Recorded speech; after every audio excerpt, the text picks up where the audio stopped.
Make it plain. Make it plain. M.I.P. With Masamela Matfumo. Mark Thompson. Make it plain. Get woke.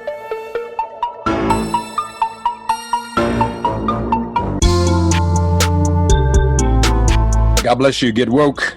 Folks, MIP is now COVID-free, meaning free to all subscribers as we navigate this pandemic. We're thinking about everyone, and we've got to get through this together. So for a limited time, no fee to subscribe to Make It Plain on your favorite podcast app.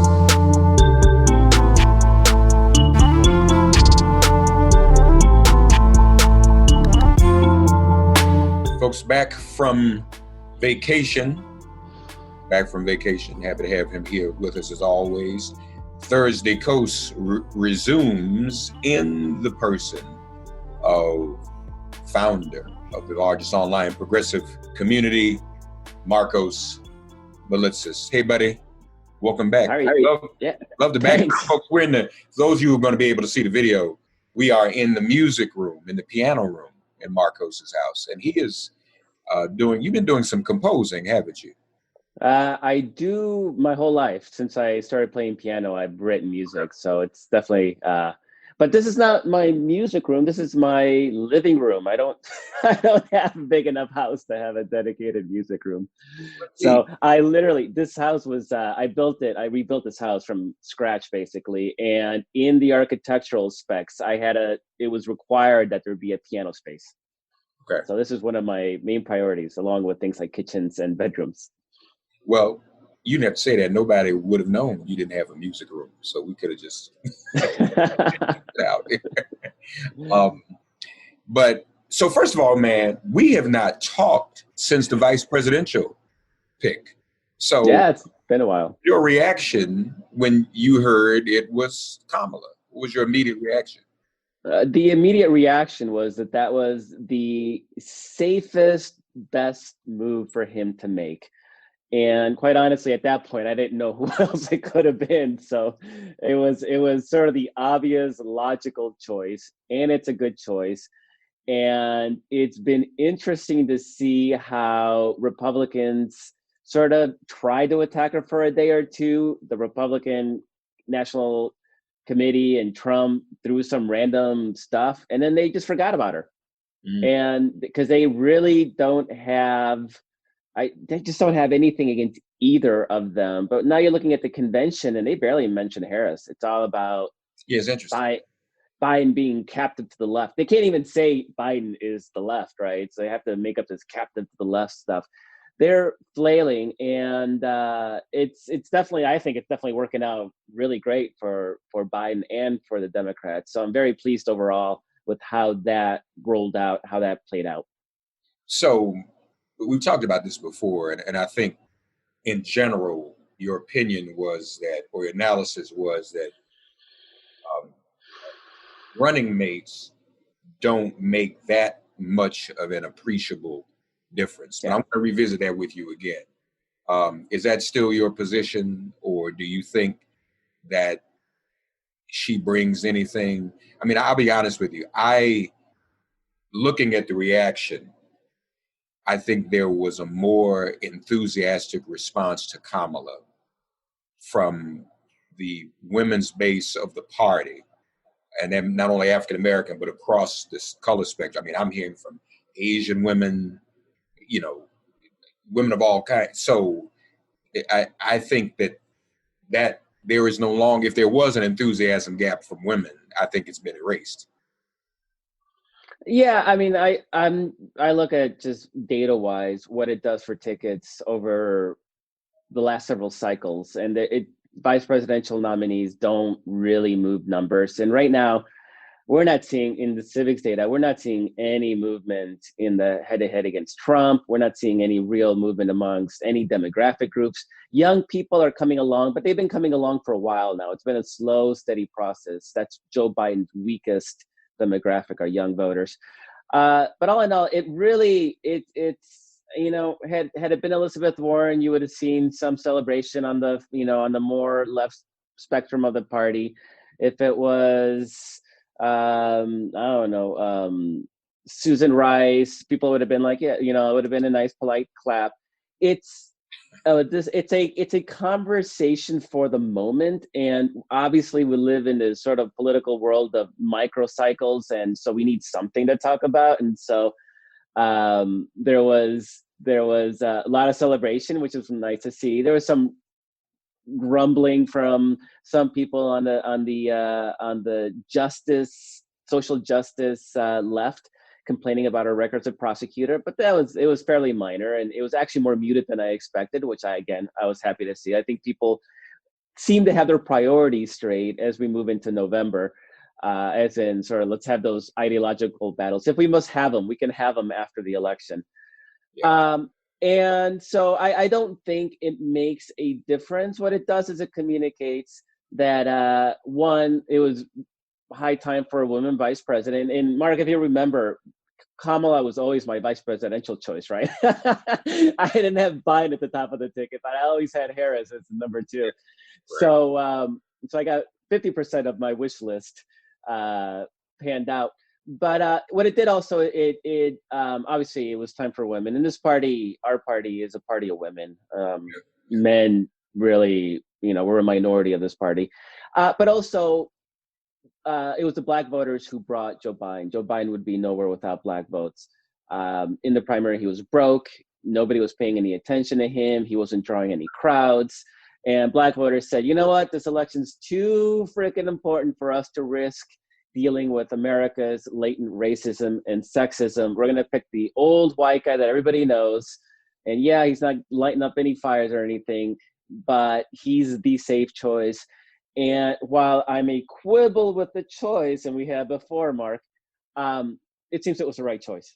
Biden continues to sport really big leads. Trump is doing nothing to close that gap. In fact, as we're seeing in this convention, he's just doubling down on his sort of crazy base. And Joe Biden may be the most charmed man in politics, not in his life, obviously, but in politics at this point, because his weaknesses have always been his sort of the gaffe machine, and he doesn't have to campaign. He had a virtual convention, so he didn't have to deal with protesters inside and outside the convention. He gets to have a campaign that sort of coasts on the fact that this is a referendum on Trump, and he can sort of quietly sit on the sideline watching Trump every single day sort of dig himself deeper into a hole. Yeah. No, I think you're right. But what do the latest numbers look like that you've been examining? I mean, I know you said we can't get comfortable, and we shouldn't. But never get comfortable. Are you seeing anything that, if doesn't make us comfortable, ought to still comfort us somewhat, give us some optimism? Well, I've been saying from the beginning that we're winning this election. And I know liberals hate to hear that, because after 2016, nobody wants to go through another one of those election nights where you're thinking good things are going to happen and then they don't. We saw these electoral shifts, mainly in the suburbs in 2018, when Democrats picked up 41 House seats, 38 of the 41 in suburban districts. Nothing has changed since with those dynamics. And so as the big demographic shift, you know, I've been saying this for the last 3 years, has been college-educated suburban white women. They are what's the difference between Republicans being in charge and Democrats being in charge. Now we need our core base to turn out, and we can maximize that electoral margin. But really, the reason we won the House, the reason we're on track to win the Senate, is because of suburban white women. We're all in this thing together. We all need to do all that we need to do to turn out and vote, of course. But when you look at the presidential, you still have Biden up 8-9 points nationally. Not a national election. We learned that the hard way in 2000 and in 2016. But if you look at the core 7 battleground states, which is Arizona, Florida, Georgia, Michigan, North Carolina, Pennsylvania, and Wisconsin, Joe Biden is up in every single one of those states, including Georgia and Florida, where the leads are 2 to 3 points. Not huge leads, Georgia shouldn't even really be competitive quite yet. And Florida is Florida. Florida, we know about Florida. Florida is always going to be a toss-up. But in those other states, Pennsylvania, Michigan, Wisconsin, right now, they're not even close. Donald Trump has pulled out of Michigan. He's not even spending money in Michigan anymore. Arizona is a comfortable Biden lead. And that's just you get those states. Joe Biden has 330, 340 electoral votes, right? So he's already got a solid victory. But on top of that, Iowa is tied. Ohio is tied. Texas is a slight Trump lead. And we've seen polling, including our own Civiqs numbers, that show that Montana and Alaska are in play. Now, who cares? Montana, Alaska, 3 electoral votes each. They're not going to decide anything, but it just shows how deep the dissatisfaction with Trump is that we're even considering Montana and Alaska as battleground states. And both of those states have critical Senate races that are gonna have a huge impact on how big of a margin Democrats are going to have in the Senate. So it does matter down ballot that Biden is competitive, even if he doesn't need those states to win the presidency.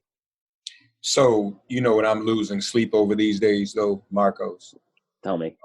The post office. Oh. It really kind of has hit me. And I had to go to the post office the other day. And a lot of people, post office is pretty personable. I had to buy some stamps and send some express mail that was supposed to arrive the next day. It never arrived, even though the tracking information online said it was delivered. The recipient had to call her local post office and go pick it up. I mean, that's how messed up the post office is. I had some other stuff go out. I don't know how you mail stuff, but everything's messed up. So I asked the clerk, I said, "Can I ask you a question?" She said, "Sure." And this was one of the days that DeJoy was testifying. I said, "So are the machines going to come back?" She said, "No." And she said, "Sir, this thing is a whole mess. It is really bad." And it just really kind of hit me that I'm really worried about this, man. And what's interesting, and I know you've written about it, as many Republicans as Democrats vote by mail, maybe even more. I'm not sure. So I don't know how that helps him either. But this post office thing is a mess. Yeah, we just saw numbers out of Pennsylvania, where the request for vote by mail ballots is running in a realm of 75% Democratic, 25% Republican. About a third of those are people who have never voted before. So this is a state that Trump won by 30,000 votes. And you're looking at, just in the early vote by mail requests, you're looking at a Democratic margin of 100 and some thousand votes, right? Just even at the very beginning. So this is the Democratic turnout machine is heavily geared towards vote by mail for all the obvious reasons, right? I mean, there's not enough voting machines in urban districts, the COVID pandemic, nobody wants to wait in line anymore, et cetera, et cetera. This is what Donald Trump is freaking out about. When he sees numbers like that, it just stiffens his resolve to destroy the post office. So no doubt about that. That said, we have to vote early. I mean, the votes are, ballots mail is getting delivered. It's just taking forever. If you're shipping baby chickens, you're not, it's not a good place to be where you have to ship. But if we vote early, don't dally, don't procrastinate, get that ballot in early, or most states have drop-off locations, county courthouses, city halls, and so on. I know California does that. So I will be, I actually drop I vote early here in California. I actually go on election day and I put it in the box. It just makes me feel better to put that ballot in the box. So there's ways that we can do that, whether it's just dropping it up in the box, using drop-off locations, or voting very, very, very, very early. Now, the post office has made very clear that if everybody voted, you're talking about, 120 million people voted in 2016. The post office ships more items than that every single day. So you're talking a very small percentage of the USPS's capacity would be ballots. Now it is clear Trump and his cronies, his puppets, are doing everything possible to undermine the post office. It's just another roadblock that they place, just like they make it harder to vote in urban precincts, just like they try to purge the voter rolls. This is what they do. We have to work harder to vote. That is the unfortunate side effect of losing elections at the state level and losing elections at the federal level, is that they create these roadblocks for us. And we just have to work harder and smarter to get around them. And like I said, one of the ways we do that is just vote early. And so you don't have to worry about the post office delivering the ballot in 3 days. Yeah. So I guess that is the answer. Well, I hope so. But I mean, I suspect they're still probably going to try to implement some other crazy mechanisms between no now. doubt. Yeah.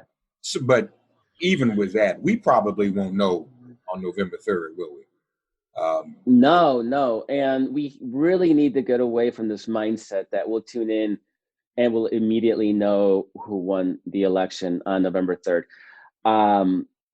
The rush to vote by mail is so skewed towards Democrats right now that we may technically not even know who won New York on election night. Trump may actually win the election day vote in New York, a state that Biden's going to win by 35 points. That's how skewed the vote by mail numbers are. So we know for a fact that Donald Trump and the Republicans are going to try to stop the vote after election night. They're going to go to the courts and they're going to demand that the votes count stop.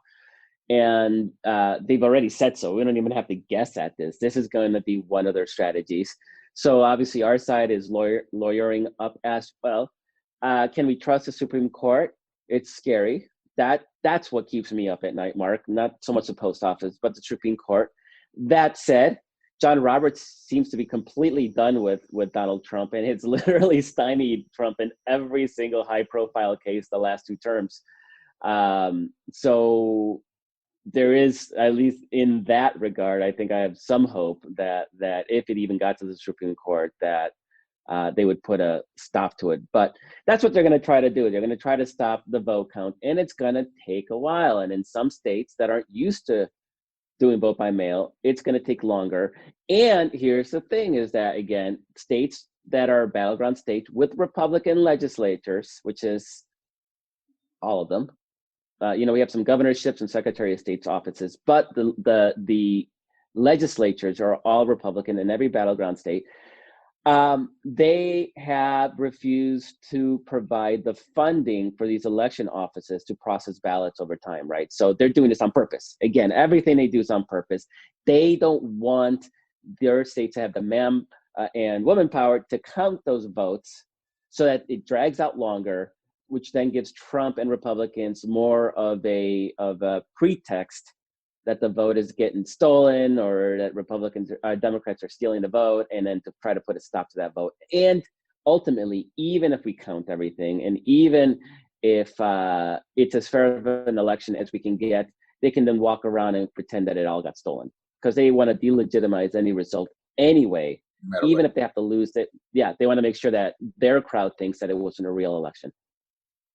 So even if Joe Biden wins outright, we'll still be stuck with Donald Trump and his drama.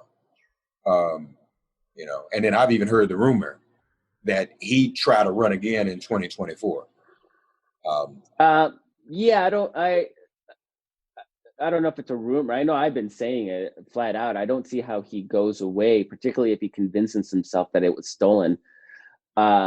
And if it's not him, it's going to be Don Jr. or Eric or Ivanka. Like, they all think they're going to be president. Every single one of them thinks they're going to be president. So there's going to be a Trump somewhere on the ballot for the next foreseeable future. And I don't see how the Republican base doesn't keep pulling the lever for Trump, and for Trump family members. And Nikki Haley at the convention thinks she's going to be president. And Rand Paul thinks he's going to be president. All these people that are speaking at the Republican National Convention think they're going to be president someday, but they all have to contend with the Trump family, and they think they're a dynasty. I mean, but it's your job to stop the Trump dynasty, Markos. That's what we need you to do. Me, yeah, us, everybody. And I, it's what's funny about the Zalas is that the reason Republicans are in trouble electorally, the reason they got wiped out in 2018, we don't have to guess at this anymore. It already happened in 18, and those trends still exist today. The reason is because those college-educated suburban white women looked at Trump, looked at his racism, sexism, his bullying, and they are like, we don't want any part of this. This is not what we're teaching our kids. This is horrible. And Trump has sort of doubled down on that. And the Trump kids, you watch them, that's what they did. I mean, Eric Trump and Trump Jr., Don Jr., and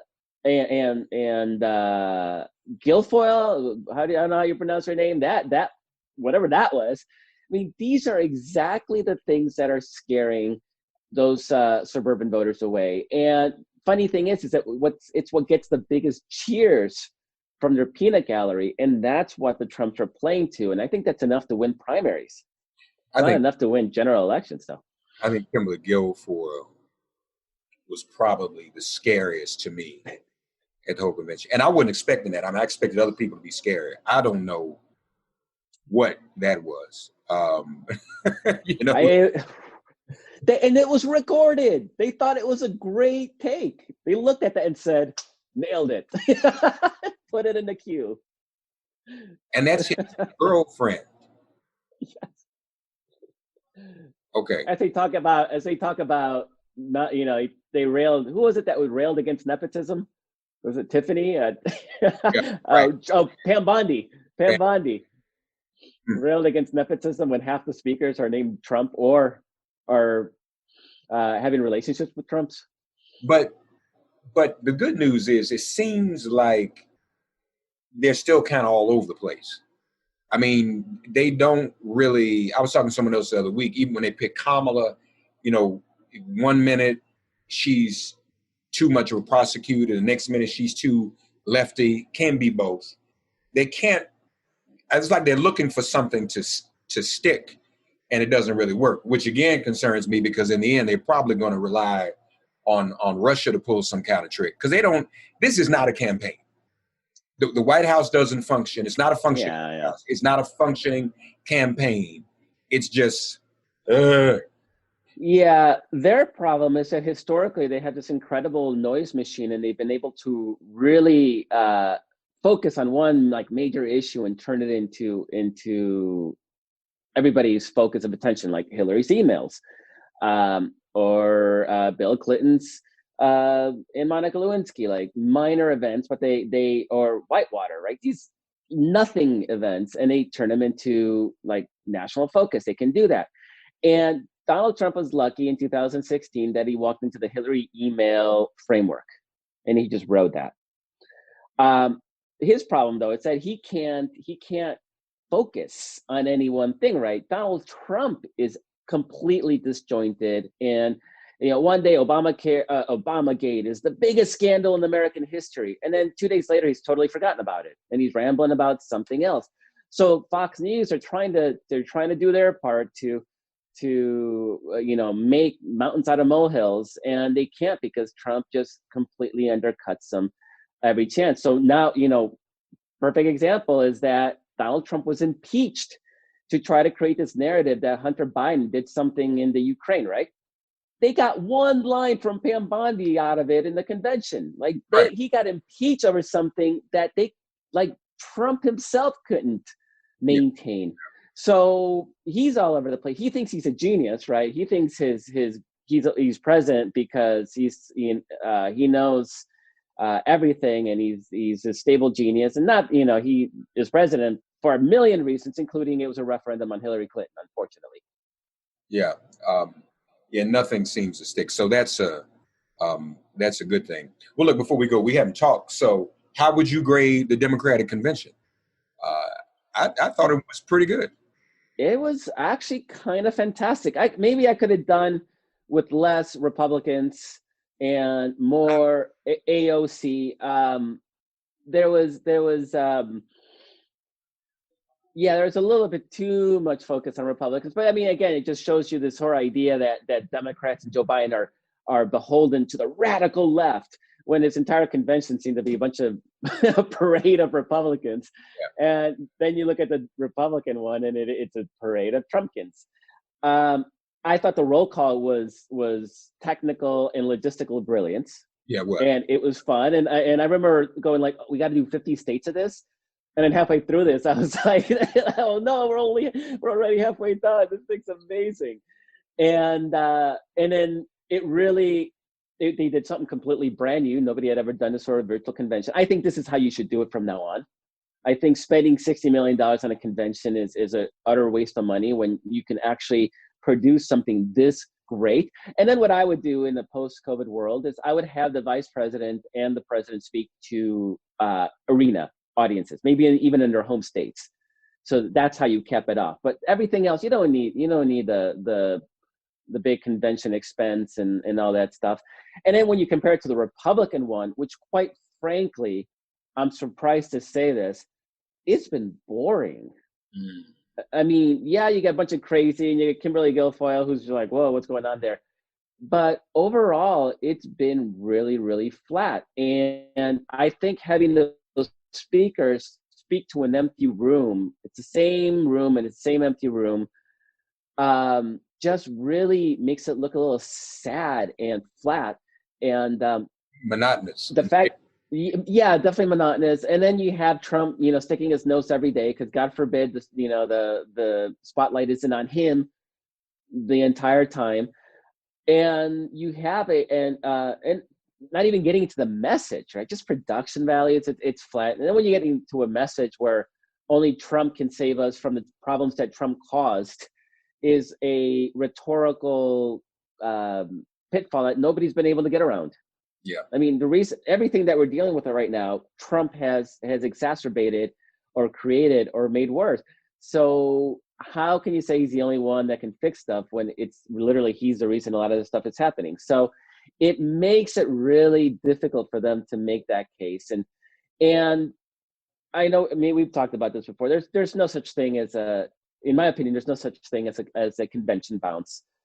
Even in polling in the past, it's what's called response bias. The team that is more excited at the moment is more likely to respond to polls, and that creates the perception of movement that never existed in the first place.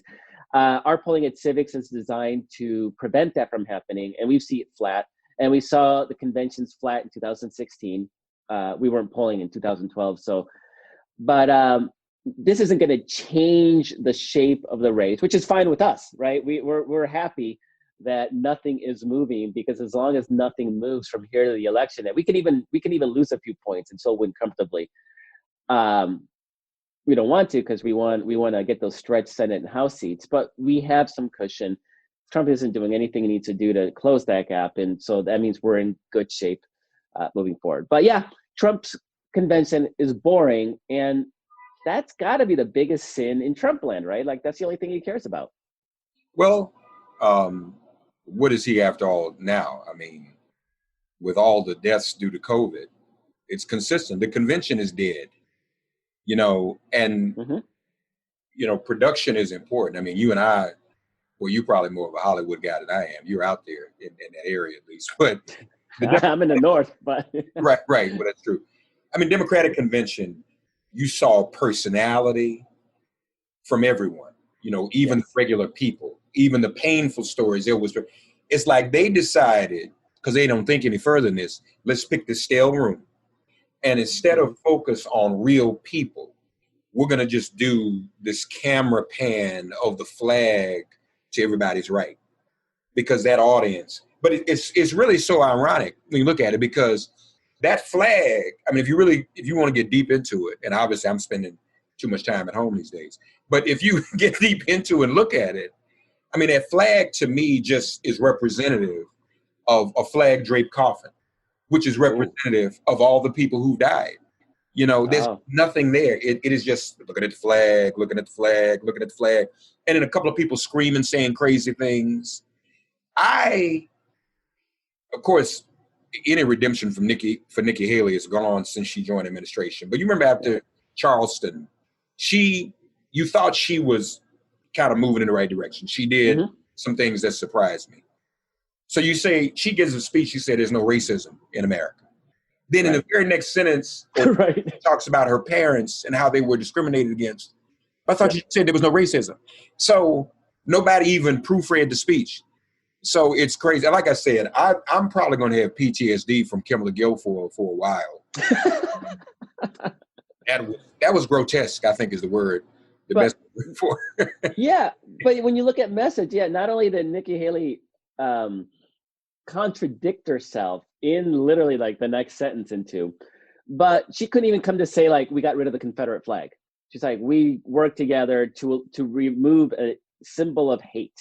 Yeah. Just say it, right? But they know that if suddenly, she's the one who got rid of the Confederate flag, that the people watching the convention, that Republican base, would be pissed off. So they can't even say that. So all of it, it's a joke, and they have to dance around. Even the good things that they do, they have to dance around and use other words to try to sort of distract people from what actually happened. Because God forbid she says we got rid of the Confederate flag. Yeah. Markos Moulitsas, folks. Thursday Coast, as always. Glad you're back, buddy. Thank you so much. This is the stretch run now. We gotta stay focused and this is it, strong. Yep. And folks, as Markos said, get your ballots early. Start voting now. Yeah, don't wait. If you can. Not only once you vote too, you can focus on getting your friends and family and coworkers to vote as well early, right? As long as you have your own ballot hanging over your head, it kind of gets in the way. So vote, get that out of the way, and then urge everybody around you to also vote. This is how we're going to win this thing and win big enough to take the House, to keep the House, to take the Senate with the margins we need for DC and Puerto Rico statehood, and obviously the White House. Yeah. Thank you, Markos. Thank you. DailyKos, everybody. DailyKos.com. God, you are our refuge. Send our ancestors to guard our doors. Cast out this virus from our communities and our bodies. Heal, bless, and protect everyone listening and their loved ones.